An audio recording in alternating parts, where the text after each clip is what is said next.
Big boss season 8 grand finale December 15న జరగనుంది. అయితే ఈ సీజన్‌కి విన్నర్‌గా నిఖిల్, రన్నర్‌గా గౌతమ్ కృష్ణ నిలవబోతున్నారు. ఎందుకు అంటే సోషల్ మీడియాలో కానీ, అన్‌అఫీషియల్ వెబ్‌సైట్స్‌లో కానీ, యూట్యూబ్ పోల్స్‌లో కానీ ఓటింగ్‌లో అయితే ఫస్ట్ ప్లేస్‌లో నిఖిల్, సెకండ్ ప్లేస్‌లో గౌతమ్ కృష్ణ ఉన్నట్టు చూపిస్తున్నారు. అసలు వీటన్నిటిలో నిఖిల్‌ని ఎందుకు ఫస్ట్ ప్లేస్‌లో చూపిస్తున్నారని చూస్తే, నిఖిల్ గేమ్ పరంగా చూసుకుంటే బిగ్ బాస్ సీజన్ 8లో ఎక్కువ టాస్కులు గెలిచిన ఏకైక కంటెస్టెంట్ నిఖిల్. ఎలాంటి టాస్కులు పెట్టినా ఎక్కడ గివ్ అప్ ఇవ్వకుండా ప్రతి టాస్క్ కూడా ప్రాణం పెట్టి ఆడి ఫస్ట్ ప్లేస్‌లో ఉండేవాడు. ఇలా కేవలం టాస్కుల పరంగానే కాకుండా హౌస్లో ఉండే ప్రతి ఒక్క కంటెస్టెంట్తో కూడా తనదైన రీతిలో ప్రతి ఒక్కరితో మంచిగా ఉంటూ ఎవరికి ఎప్పుడు ఏ సపోర్ట్ కావాలంటే ఆ సపోర్ట్ ఇస్తూ ఉండేవాడు. అందుకేనేమో ప్రతి ఒక్క ఆడియన్స్ కూడా బాగా కనెక్ట్ అయిపోయాడు.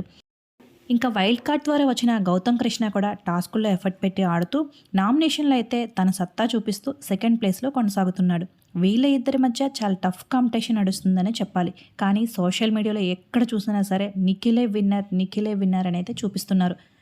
బిగ్ బాస్ సీజన్ 8లో మిగతా ఈ 7 హౌస్మేట్స్లో ఎవరికి ఎక్కువగా విన్నర్ క్వాలిటీస్ ఉన్నాయి అని మీకు అనిపిస్తుందో వాళ్ళ పేరుని తప్పనిసరిగా కింద కామెంట్ సెక్షన్లో కామెంట్ చేయండి. ఈ వీడియో నచ్చితే లైక్ చేయడం మర్చిపోవద్దు.